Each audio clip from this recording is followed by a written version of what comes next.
La historia de las cosas con Beca Duncan. Niños, niñas, ya llegó Beca Duncan. Estamos de fiesta en la cabina. Hola, Beca. Hola, ¿cómo están? Muy bien, ¿y tú? Muy bien, gracias. Qué bueno. Oye, ¿de qué nos vas a hablar hoy, Beca Duncan? Fíjate que hoy les quiero hablar de algo que es muy importante y es el saqueo de arte. Particularmente esto por una noticia que salió el viernes de que se iba a regresar, o bueno, se regresó más bien ya, un cuadro que robaron los nazis en 1943. Se regresó al museo donde estaba originalmente, que es el Palacio Pitti en Florencia, en Italia. Qué buenas historias hay allí. Porque mientras iban enloqueciendo los nazis, desde antes de ser gobierno, ya estaban craneando, ya estaban incluso operando la posibilidad de ser el monopolio de todas las artes para que fueran referencia en un mundo que ellos iban a dominar. Todo lo que pudieras encontrar de pintura, de escultura, de la historia, ellos la iban a tener. Claro, es que, bueno, no hay que olvidar que Hitler era un artista frustrado. Él era acuarelista. Malo. Malo. Tal vez la historia hubiera sido muy distinta si le hubieran dado una oportunidad como pintor. Si hubiera ¿no? sido bueno. Igual sí, hubiera sido otra historia. Pero el arte va a ser siempre una preocupación de él, por supuesto en lo personal, pero eso se va a ver reflejado en todo el proyecto. De hecho, una de las primeras acciones que toma, digamos, el régimen nazi ya una vez en el poder, en 1933, es cerrar la escuela de la Bauhaus, que era una escuela muy revolucionaria, muy moderna, muy comunista también, y es una de las primeras cosas que hacen, el año en el que suben al poder. Entonces, tenemos que hacer esa película. ¿Sí? Hitler como gran pintor, o sea, que hubiera encontrado el talento ¿Qué hubiera pasado? Exacto. ¿Sabes de qué me acordé? De Caravaggio. Uh-huh. Era un asesino. Sí, sí. Pero pintaba poca madre. Sí, no, Caravaggio era un revoltoso, asesino, borracho. Así es, un cabrón. Sí. Que tenía fuego en el alma y no se aguantaba y cercenaba gente y la apuñalaba. Sí. Pero pintaba chingón. Pero pintaba increíble. O sea, imagínate un Adolfo Hitler que hubiera una onda Caravaggio que pinta tan bien que no tiene necesidad de pensar en un poder. Dominar el mundo. Exacto, exactamente.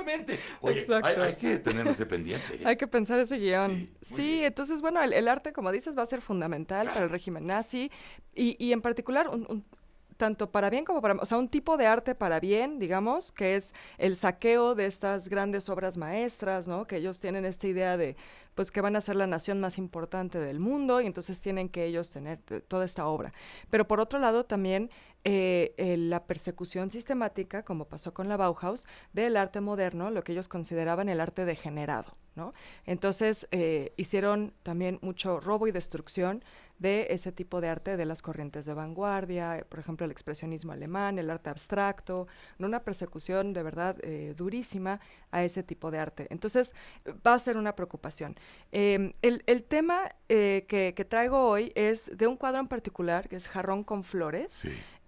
Un cuadro del siglo XVIII de Jan van Huysum, un pintor holandés. Y este cuadro fue llevado a el Palacio Pitti en el siglo XIX, en 1824, por el duque Leopoldo II de la Toscana. Y había estado ahí, en el palacio, hasta que es la ocupación nazi de Italia. Y entonces empieza a haber un miedo por proteger el patrimonio artístico de Italia y se esconden muchas de estas obras, se trata de buscar espacios alternos donde esconderlas, pero pues eventualmente los soldados nazis dan con algunas de estas cajas y en esas cajas se encontraba este cuadro Jarrón con Flores, que quizás no sea un nombre que suena mucho, es decir, no es un Caravaggio, No es la Sí. Pero, pues digamos, estamos hablando de un cuadro que está valuado nada más en 10 millones de euros. Nada más. Nada más. Más de lo que tiene guardado Alfredo del Mazo.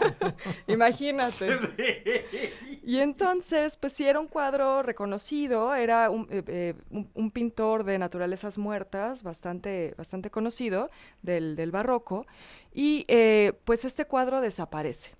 Ahí es donde la historia se vuelve un poquito más turbia, Claro. porque hay quienes dicen que ese cuadro no fue parte de este saqueo que hicieron los nazis, digamos, ya como este saqueo organizado, sino que simplemente fue un soldado de nombre Herbert Stock que le gustó el cuadro y se lo llevó. O sea, fue un robo personal, no fue parte de un saqueo institucional. El tema es que los herederos de Herbert Stock, a partir de 1991, han intentado, o bueno, intentaron muchas veces, vender la obra. Entonces, en 1991 aparecen en la casa de subastas londinense Sotheby's en venta. Y, ¿El cuadro? El cuadro. Sotheby's en ese momento decide que no van a aceptar el cuadro para subasta, precisamente porque el origen es muy dudoso. Las casas de subasta siempre tienen que revisar que el propietario tenga la documentación, Claro, los la certificados, sí, garantía de que lo compraron legítimamente. Y muchas veces en las casas de subasta, pues precisamente llegan todas estas cosas que fueron robadas y saqueadas. Entonces ahí es cuando se levanta como la primera bandera roja ahí de que algo está raro con ese cuadro. Y empieza así una investigación sobre cómo es que esta familia tiene la obra. Claro. Otro momento importante es cuando el periódico Der Spiegel empieza a hacer una documentación sobre el cuadro y encuentran una carta de este soldado, Herbert Stock, donde le dice a su esposa, Magdalena, que había encontrado un cuadro muy bonito de unas flores, de un jarrón con flores, y que se lo iba a mandar de regalo. El abogado de la familia Stock dice que él simplemente se lo encontró en un mercado, que no lo robó, que se lo encontró en un mercado y lo compró y se lo mandó a su esposa. Que tampoco sería raro, porque hay que pensar que precisamente en la guerra, con todo este saqueo y este robo que hay de obras de arte, sí empiezan a aparecer muchas obras en mercados, en subastas, en galerías, empieza también a circular en el mercado del arte. Entonces, en una de esas, pues sí, este soldado Stock sí se lo encontró y no supo de dónde venía. ¡Qué broncón! Claro, el punto es que al final lo que empezó a suceder es que el director de la Galería Uffizi, que es la que también gestiona y administra el Palacio Pitti, empezó una campaña para que les regresaran la obra. Y fue muy creativo. Además, el director de la galería, de apellido Schmidt, es alemán. Entonces es muy interesante cómo este alemán está haciendo recuperar la obra. una campaña para recuperar obras que los propios alemanes robaron. Pero para Pitti. Para el Palacio Pitti, sí, él como director de la Galería Uffizi del Palacio Pitti. Y entonces él empieza a hacer cosas como, en enero de este año, imprime una copia en blanco y negro del cuadro y le pone con letras rojas en todos los idiomas, robado. Y lo pone en el lugar donde este cuadro debería estar. Muy bien.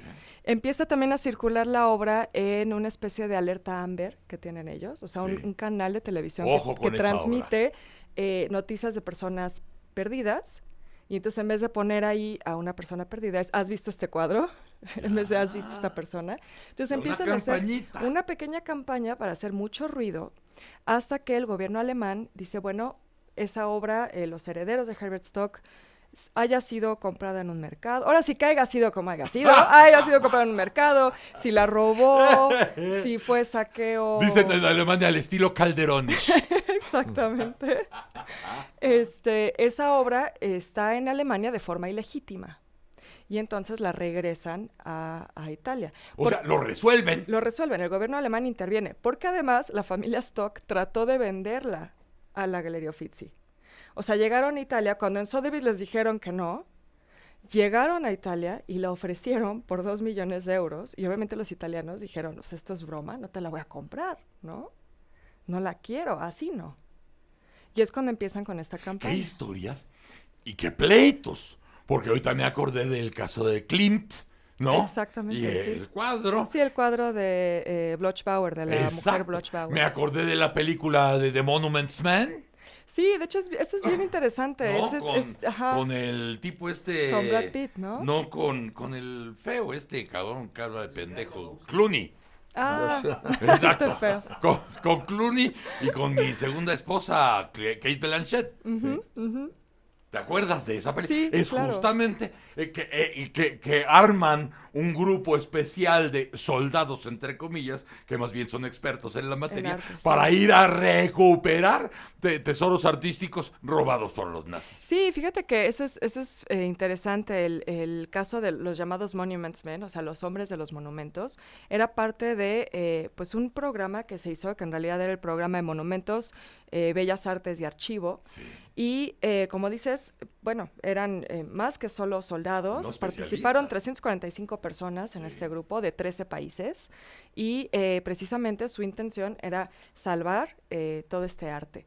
Pero también ahí hay como muchos matices, ¿no? O sea, si les interesa más el tema, Sí. la película está basada en un libro que se llama The Rape of Europa, o sea, The Rape of Europa. o sea, La como violación. la violación de Europa, que justamente documenta todo este proceso de saqueo.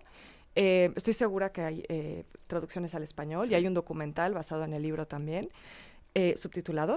Y lo interesante es que esta unidad sí hizo mucho por rescatar obras de arte, pero también hay que considerar que a partir de ese momento también los museos de Estados Unidos se vuelven en los museos que son ahora. Claro.